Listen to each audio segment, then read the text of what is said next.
Okay, let's continue from where we reached last time, or last video, in which we were talking about different things that we can do with the equation that we have.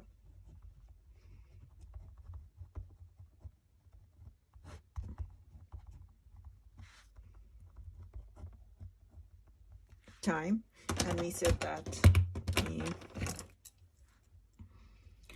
the range of n, which is number of doses, could be from 1 to infinity, and range of time as 0 to tau per dose. And then we were working around it to determine the steady state concentration, the maximum concentration, and the peak concentration. Okay. Your slide number 29.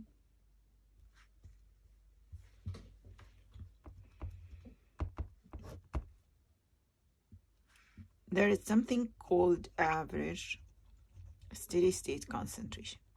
And again, this is the same as this, okay? Average steady state concentration.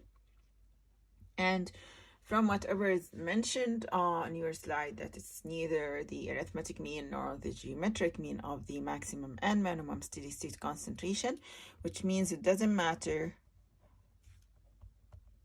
Let's say we are at steady state, okay? So those are the doses that we have at steady state, whatever is happening before.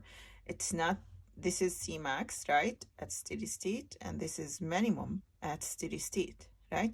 So it's not maximum plus minimum over 2. It's not the arithmetic mean, and it's not the geometric mean, and which is something different. It's something that is between. We know that it's something in between those two concentration, and usually it's the mostly used concentration in clinical practice, and we will know this in a minute.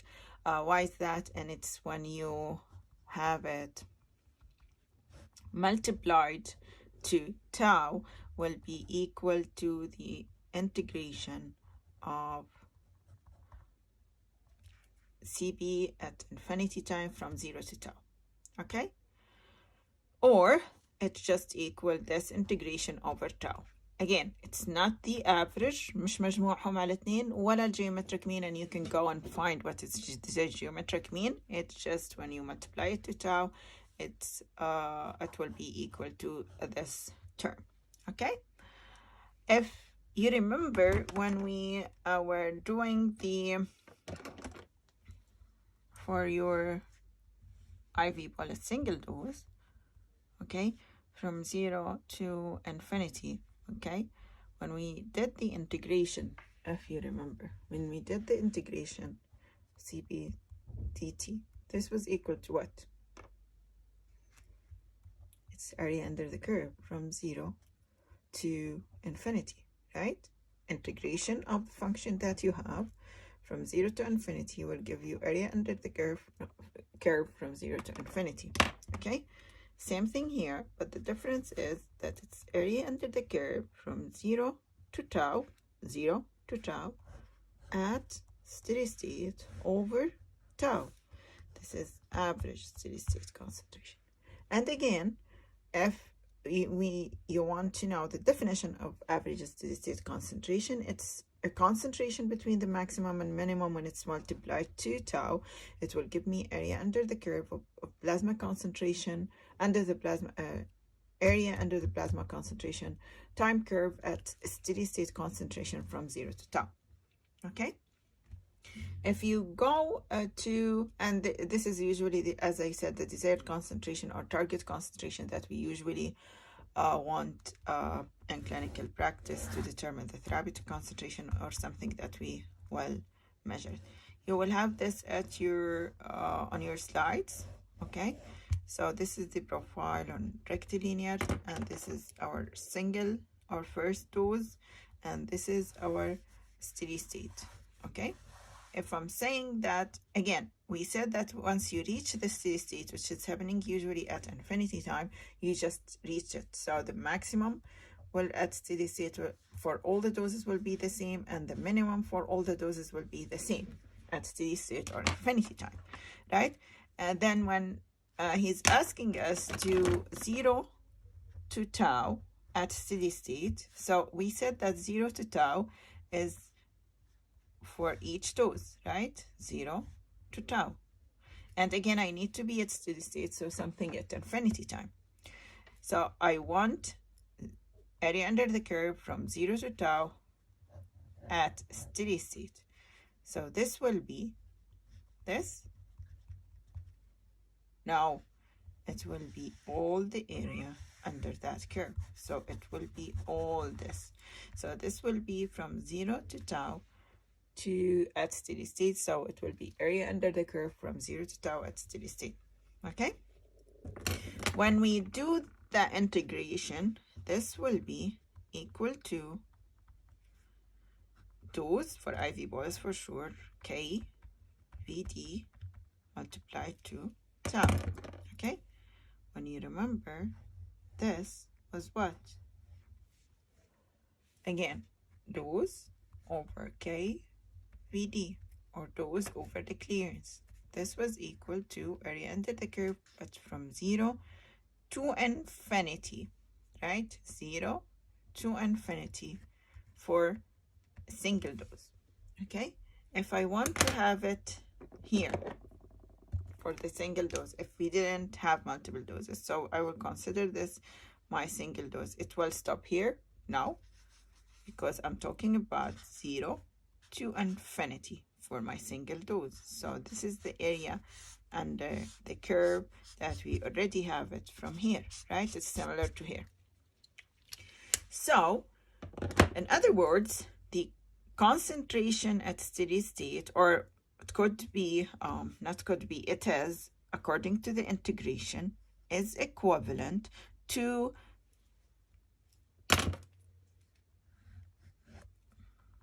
area under the curve from 0 to infinity for a single dose over tau. Okay? Let me just write it in here with everything. Area, no, average steady state concentration equals integration from 0 to tau, steady state concentration at certain time over tau, okay, which will be equal to area under the curve from 0 to tau at steady state over tau, which will be equal to area under the curve from 0 to infinity for a single dose over tau, which will be equal to x over k vd multiplied to tau. Again, this is equal to this and is equal to that. Okay? And this is average steady state concentration. In other words, the area under the curve from 0 to tau at steady state is equivalent to area under the curve from 0 to infinity for a single dose, which means area under the curve here is equivalent to area under the curve here, math-wise, okay? Why we are saying all that? What is the importance of this? Just think about it for a second. It means, according to this, and that's why it's clinically used or more used in clinical practice, that you can use the data that you have from a single dose only, the information that you have from a single dose only, by changing tau to determine the steady state concentration that you want, average steady state concentration.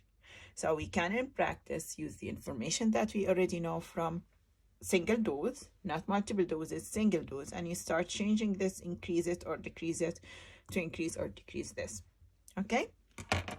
If we just take a look about the factors that would affect the steady state concentration, you'll find it's dose, okay, administered dose.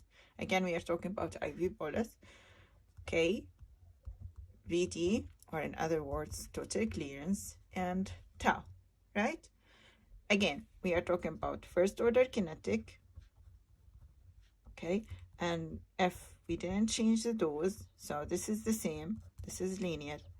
When we are talking about linear kinetic, it means that VD, K, half-life, and total clearance are constants, right?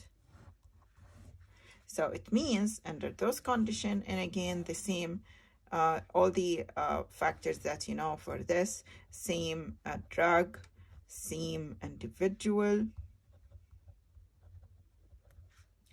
and same pathology and physiology.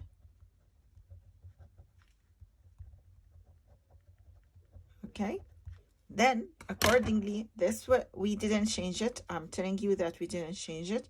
This and this and this are constants. So the main factor that would affect the steady state concentration, average steady state concentration according to this condition will be tau.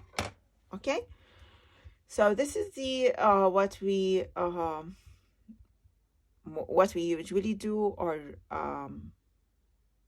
measure for the clinical concentration to determine.